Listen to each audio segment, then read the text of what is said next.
Good morning, good afternoon, good evening, whatever time of day that you are checking out this video. I am Coach Sherry, and I just wanted to come on here to talk about the matriarch of the family. You know, Mother's Day is coming up. It is Friday, so it's the eve of Mother's Day, and we all celebrate mothers because in some form or fashion, whether you have a relationship with, know of, or still have your mother, we all came through into this world via the vessel of a mother.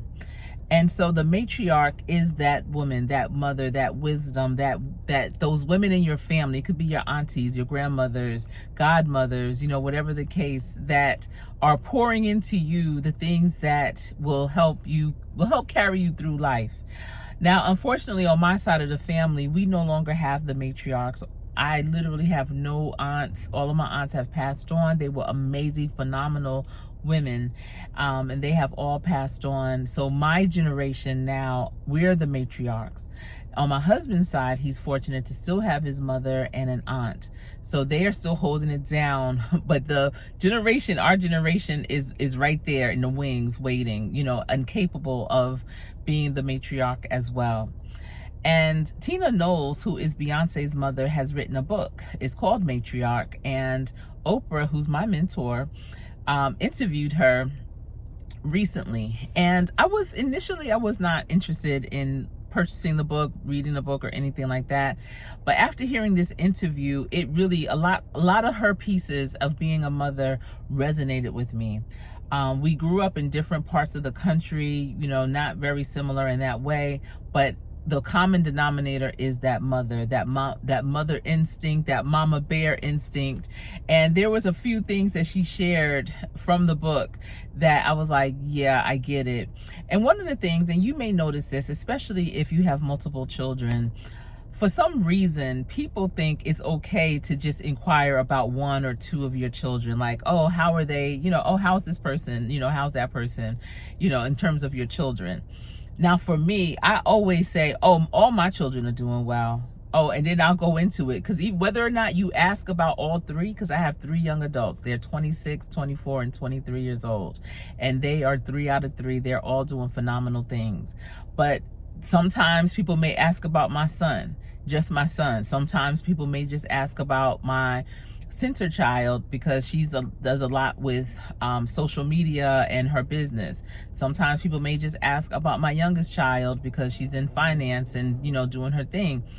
But I'm like, especially if you are a close family member, to ask just how one or two are doing is it's disrespectful. And so Tina was saying how people would do that and she would cut them up. Like, oh yeah, and Solange is doing well too. She's doing this, that, and the other. Because, you don't want to isolate your children. You don't want to section them off and then have them, it makes it awkward. It can make it awkward, and so for people to do that, and some people may say, well, Coach Sherry, they didn't know, they were just focused on, especially in her case, on Beyonce, because she's so public facing. Sometimes it's easy to forget the other. But when I'm talking about everyday people, and you have maybe family, friends, neighbors, or whatever that have multiple children, when you're asking, unless there's something happening with that one child, if you're just in general asking how your children are doing, don't just single out one or two. Ask about all of them. But she was also talking about her upbringing and just her aha moment of understanding and going into her becoming self. I feel like there's so many layers and moments in women's lives and milestones that we reach at different times, considering our experience in life, the things that we believe. And so at different levels, we hit those moments when it's like, aha, like I know who I am. I know whose I am. I know what life means to me. I know what I deserve. And so I feel like her book, it shows those different layers. And it's really interesting because I believe she's 71 right now. And she really feels like she understood her becoming moment at the age of 70. And so I feel like that book is a book of hope, a book of inspiration and transformation, letting us all know that it's never too late to become who you are truly meant to be. There's some things in life that you go through and you don't understand why, maybe some relationships that you've encountered and you don't understand why. But sometimes, you're put into those moments almost like a placeholder because you're not moving in it. It's just a situation that keeps putting you in this circle. But when you're ready to get out of that circle and step out of that circle, just to know it's never too late. You're never too old. Sometimes you may look and say, well, Coach Sherry, I wish I would have realized that a long time ago when I was younger, then I would have been able to do so much more. But you still are able to do so much more with the time that you have, because time is fleeting. Our days are numbered, and they have always been. We're living in that dash. So what are you doing within that dash? Where are you dashing to?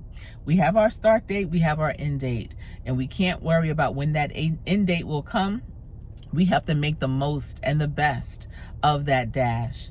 And it's about respect all around. So as a mother, make sure that you are respecting your children and that others are too.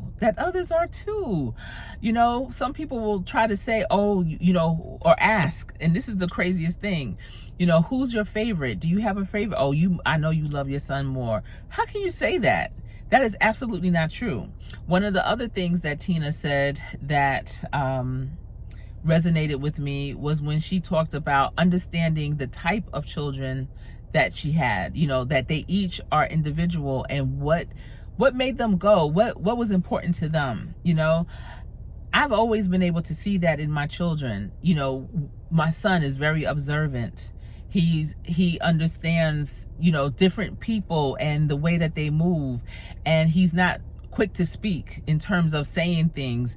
He thinks about it. He's a very thoughtful person, very compassionate. My center child is very driven, very compassionate, very eager to learn new things, and she is a type of person that needs a team around her. She is a team player for sure. My youngest daughter is very social, very free-spirited, but she also has that compassionate piece, and that's the common denominator in all my children, is that they are all compassionate. But I love them all the same, but just for different reasons. So that's another thing. If you're asking a parent which child do they love more, don't ever ask that question, because that's an impossible answer.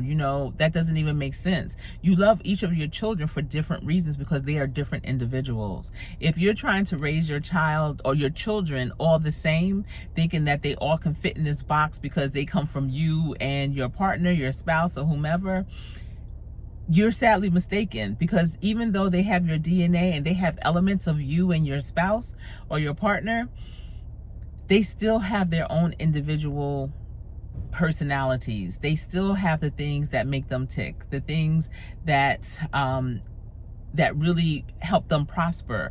And the minute you can understand what it is that makes them prosper and respect it, not expecting them to be just like you. I have many parents that'll be like, well, I was outgoing and my child doesn't even like to go out. I don't understand. And I'm trying to encourage them to go out. No, listen to them. There's a reason why they don't want to go out. First of all, maybe they don't like the crowds. Maybe the crowds aren't welcoming to them. Whatever the case, they are not you. So don't try to compare your children to you. Have them be who they're going to be. Now, you may get one or two that does have the same or similar qualities as you, and that's fine. But don't always expect that. Look to see who they're going to be, and let them be who they are authentically and organically. And that's the beauty of being a mother, is to see those authentic traits and characteristics of our children, to say, wow, they're this type of person. This is so dope. And that's how I look at all three of my children. And, unfortunately, I do have someone close in my family that will ask about one or two, and it's the most absurd thing. And each time, with the same pace, with the same expressiveness, I say, oh, all three of my children are doing wonderful. Thank you for asking.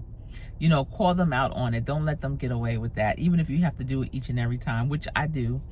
But I just wanted to come on here to say that, and to wish all the mothers, whether you have a child or not, just know that you are a woman and that you or maybe a mother figure to someone. I know some of my participants would call me Mama Bear. So you just never know how you're impacting someone. A mother is a nurturer. A mother is someone that has a caring spirit.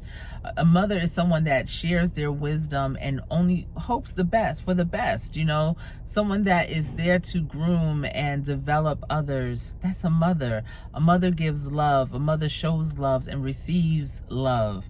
So I hope that you receive lots of love on Mother's Day, and cheers to you and all that you do. And if you have a chance, get that book, Matriarch. I'm going to get it. So if you get it, drop it down in the comment. Let me know what you think. If you already have it, let me know, because I'm definitely going to get it for myself today. All right, everyone. Thanks for tuning in. Remember, every day practice. Practice so hard that when you get in, you will always play to win. It's been my pleasure. I am Coach Sherry.